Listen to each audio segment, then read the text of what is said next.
नमस्कार दोस्तों, सबसे पहले तो आप सभी को मेरे तरफ से होली की ढेर सारी शुभकामनाएं। दोस्तों, आज हम बात करेंगे सनातन धर्म के एक प्रमुख त्यौहार जिसे हम लोग होली के रूप में मनाते हैं। लेकिन बहुत सारे लोगों को ये भी नहीं पता है कि होली हम लोग क्यों मनाते हैं। तो आज के इस वीडियो में हम होली के मुख्य कारण पर चर्चा करेंगे और जानेंगे कि होली की शुरुआत कैसे हुई थी। बहुत सारे लोग होली को लेकर अलग अलग तरह की कहानी बताते हैं। कुछ लोगों का मानना है कि होली का शुरुआत भक्त प्रहलाद और होलिका से हुआ था। वही कुछ लोग ये मानते हैं भगवान श्री कृष्ण और राधा जी तथा गोपियों के साथ होली खेले थे। कुछ लोग भगवान शिव और कामदेव की कथा को होली का शुरुआत मानते हैं। कुछ लोग ये भी मानते हैं कि होली एक कृषि पर्व है जो फसल के कटाई के समय मनाया जाता है। लेकिन इसका सच्चाई कुछ और है। तो आज के इस वीडियो में हम होली का असली सच्चाई जानेंगे, तो वीडियो को लास्ट तक देखें। अगर आप हमारे चैनल पर नए हैं तो चैनल को सब्सक्राइब करें और बेल आइकन को जरूर दबाएं ताकि आने वाला हर एक वीडियो का नोटिफिकेशन आपको मिलता रहे। तो चलिए बिना देरी किए वीडियो को स्टार्ट करते हैं और होली के बारे में जानते हैं।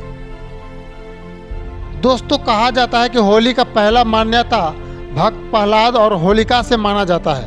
प्रहलाद के पिता हिरण्यकश्यप जो कि एक राक्षस था और वह राक्षसों का राजा था। हिरण्यकश्यप ने घोर तपस्या करके ब्रह्मा जी को प्रसन्न किया और उनसे वरदान प्राप्त किया। वरदान ये था कि किसी भी मानव, देवता, पशु पक्षी और न किसी अस्त्र या शस्त्र से मरेगा। और वरदान ये भी था न दिन में मरूं, न रात में मरूं, न धरती पे मरूं और न ही आकाश में मरूं। ब्रह्मा जी से ये वरदान मिलने के बाद हिरण्यकश्यप को अहंकार हो गया था और वह अपने आप को भगवान समझने लगा। वह सोचा अब मुझे कोई नहीं मार सकता है, मैं अमर हो गया हूँ। और वह धरती पर चारों तरफ आतंक मचाने लगा। सभी को बोला कि मुझे भगवान मानो और मेरी पूजा करो। और जो भी लोग उसका पूजा नहीं करता था उसको वह मार देता था। फिर देवलोक में भी देवताओं को परेशान करने लगा।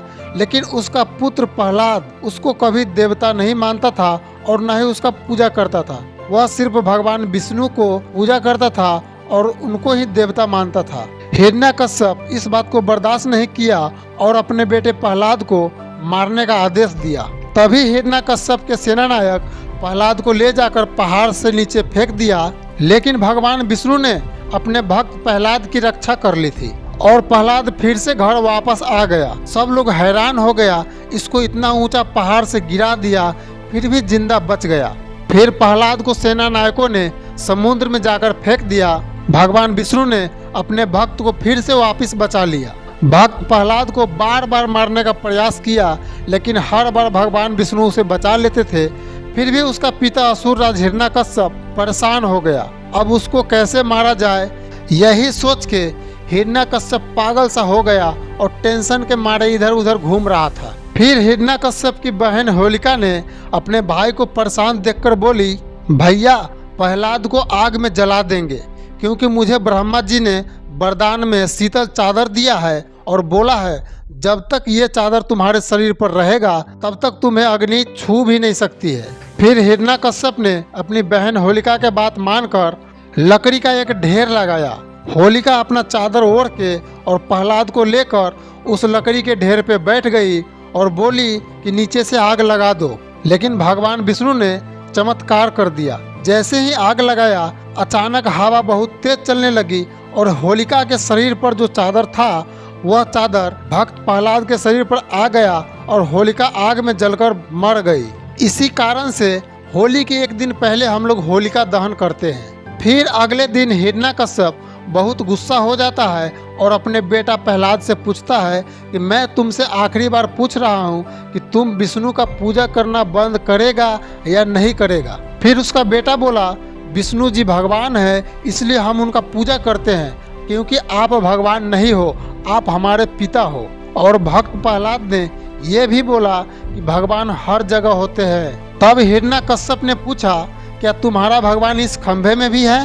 प्रहलाद बोला, हाँ पिताजी, भगवान इस खंभे में भी हैं। तब हिरण्यकश्यप बोला, आज तुम्हारे भगवान को ही मार दूंगा। और वह अपनी गदा से उस खंभे पर मारने लगा। तभी भगवान विष्णु खंभे से नरसिंह रूप में प्रकट हुए जिसमें आधा शरीर मानव का था और आधा शरीर शेर का था।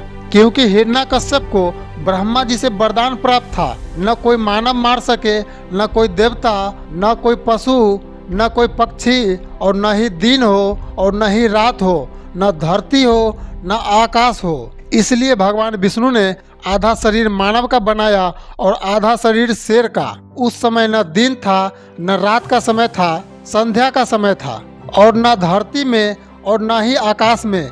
इसलिए भगवान विष्णु ने हिरण्यकश्यप को अपनी जांघ पर लेटाकर, और न अस्त्र से और न ही शस्त्र से, इसलिए भगवान विष्णु ने अपने हाथ के नाखून से उसका पेट फाड़ दिया और हिरण्यकश्यप का वहीं पर अंत हो गया। तब सभी लोग और सभी देवी देवता खुशी मनाए और होली खेले।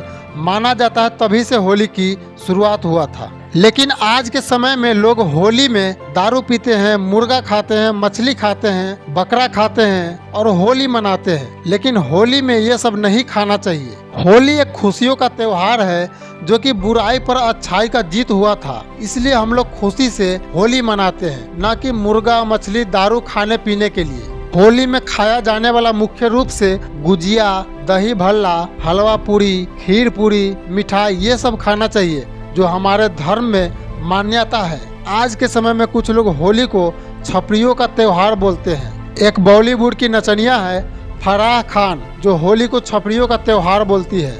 दोस्तों, होली को लेकर और भी कुछ मान्यता है। जैसे कुछ लोग बोलते हैं भगवान श्री कृष्ण ने राधा और गोपियों के साथ रंगों से होली खेलते हुए मनाई थी। कृष्ण का रंग सांवला था और राधा जी का रंग गोरा था। इसी को देखते हुए माता यशोदा से शिकायत किया। तब माता यशोदा ने राधा और गोपियों को रंग लगाने की सलाह दी। इस तरह रंगों का त्योहार मनाया जाने लगा। वृंदावन और बरसाने में आज भी इसी परंपरा को लोग फॉलो करते हैं और होली मनाते हैं। एक दूसरी कहानी ये भी है कि भगवान शिव और कामदेव की कहानी से जुड़ा हुआ है होली का त्योहार। एक अन्य कथा के अनुसार भगवान शिव जब ध्यान में थे तब उनकी तपस्या को भंग करने के लिए देवताओं ने कामदेव को भेजा। फिर कामदेव ने भगवान शिव की तपस्या को भंग करने के लिए अपने प्रेम बाण चलाए, जिससे शिव जी का ध्यान भंग हुआ और उन्होंने क्रोध में आकर कामदेव को भस्म कर दिया। बाद में कामदेव की पत्नी रति ने भगवान शिव से बार बार अनुरोध करने पर भगवान शिव ने उन्हें पुनः जीवन दान दे दिया। इस घटना को प्रेम और बलिदान का प्रतीक मानते हुए होली मनाई जाती है। कुछ लोगों का ये भी मानना है। कुछ लोग ये भी बोलते हैं कि होली एक कृषि पर्व है जो फसल कटाई के समय मनाया जाता है।